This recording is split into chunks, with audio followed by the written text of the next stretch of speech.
अस्सलाम वालेकुम, this is Mohammad Ahmad Aftab और आप देख रहे हैं मेरा यूट्यूब चैनल लेट्स टॉक। आज हम बात करेंगे उस शख्स की जो खुद भूखा रहकर हमें खिलाता है। आज हम बात करेंगे उस शख्स की जो खुद धूप में रहकर हमें छाँव में बिठाता है।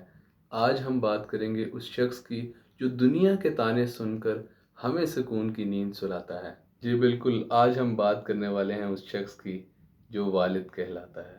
आज मैं आपको एक स्टोरी सुनाऊंगा। स्टोरी ये है कि दो बाप बेटा थे। दोनों अक्सर ट्रेन में सफ़र किया करते थे। जिस तरह बापों की आदत होती है कि अपने बच्चों को समझाते रहना कि बेटा खिड़की से बाहर मुंह नहीं निकालना, किसी से कोई चीज़ लेकर नहीं खानी।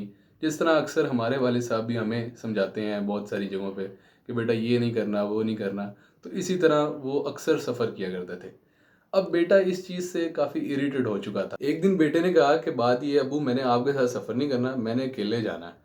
अब्बू ने कहा चलो ठीक है, लेकिन मेरी एक शर्त है कि स्टेशन छोड़ने मैं खुद जाऊंगा। अब स्टेशन वो जब छोड़ने गए तो उसके अब्बू ने उसको एक पर्ची दी। उसको कहा कि जब कभी तुम्हें मुश्किल वक्त पेश आए तो ये पर्ची जो है वो निकाल कर पढ़ लेना। अब ना वो ट्रेन में बैठ गया। ट्रेन चल पड़ी।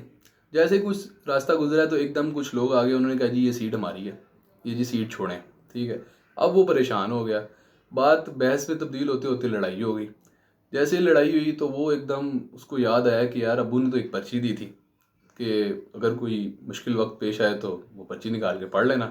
जब उसने पर्ची खोली तो पर्ची पे लिखा हुआ था कि बेटा परेशान ना हो, मैं ट्रेन के आखिरी डब्बे में मौजूद हूँ। मॉरल ऑफ द स्टोरी ये है कि जब भी आप किसी परेशानी से गुजर रहे होते हैं, जो शख्स आपके साथ खड़ा होता है वो सिर्फ आपका बाप होता है।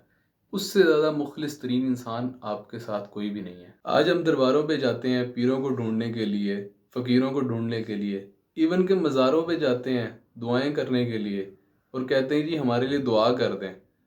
ओए अल्लाह के बंदो, घर में पीर बैठे हैं और बाहर तुम पीरों को ढूंढने निकले हो। कभी जाकर अपने अब्बा जी से दुआएं ली हैं? तो दुआएं कैसे लेनी है जनाब? दुआएं कैसे लेनी है? जाके उनकी खिदमत की है, टांगे दबाई हैं जाके? अभी साथ वाले कमरे में रहते हुए शख्स से पूछा है अब्बा जी आपको किसी चीज़ की ज़रूरत है? कैसे हम मुंह चढ़ के कह देते हैं कि अब्बा जी आपने किया क्या है हमारे लिए, वो हमने क्या किया है उनके लिए। आज मैं बताऊंगा आपको कि आपके अब्बा जी ने आपके लिए क्या क्या किया है। जब आप छोटे थे ना, आपके कदम लड़खड़ा रहे थे, चलना नहीं आता था आपको, आपको चलना सिखाया। जहाँ आप कदम रखते थे ना, वहाँ वो हाथ रखते थे। अपने कंधों को आपकी कामयाबी की सीढ़ी बनाया। जब बार बार आप एक ही सवाल करते थे ना, तो आपके अब्बा जी खुशी से उसका जवाब देते। पिछले दिनों ना मैं एक बुज़ुर्ग शख्स से मिला। वो एक वेटर थे। मैंने कहा बाबा जी आपको इस उम्र में काम करने की क्या ज़रूरत है? उसने कहा बेटा काम तो मुझसे नहीं होता, लेकिन मेरी मेहनत मजदूरी से मेरे बच्चे पढ़ जाएंगे। उस दिन भी मुझे उसकी आंखों में बच्चों की कामयाबी के ख्वाब नजर आए। अल्लाह के यहाँ दो चीज़ें डायरेक्ट अर्श तक पहुँचती हैं, एक ला इलाहा इल्लल्लाह मुहम्मद रसूलुल्लाह, दूसरा वालिद की दुआ अपनी औलाद के हक़ में डायरेक्ट अल्लाह के यहाँ पहुँचती है। आज मैं आप सबसे एक ही रिक्वेस्ट करूँगा कि अपने वालिद को वक्त देना शुरू करें, उन्हें सुनना शुरू कर दें, उनसे मशवरा लें, उनसे राय लें, उनकी बात को मानें। जहाँ वो कहें रुक जाओ वहाँ रुक जाएं, क्योंकि उनसे ज़्यादा आपके साथ कोई मुखलिस नहीं है। एक बाप ही वही शख्स होता है जो अपने बेटे को अपने से भी ज़्यादा कामयाब देखना चाहता है। एक बात याद रखिएगा, हर कामयाब बेटे के पीछे उसके बाप की जवानी होती है। जज़ाकल्लाह। मिलते हैं नेक्स्ट वीडियो।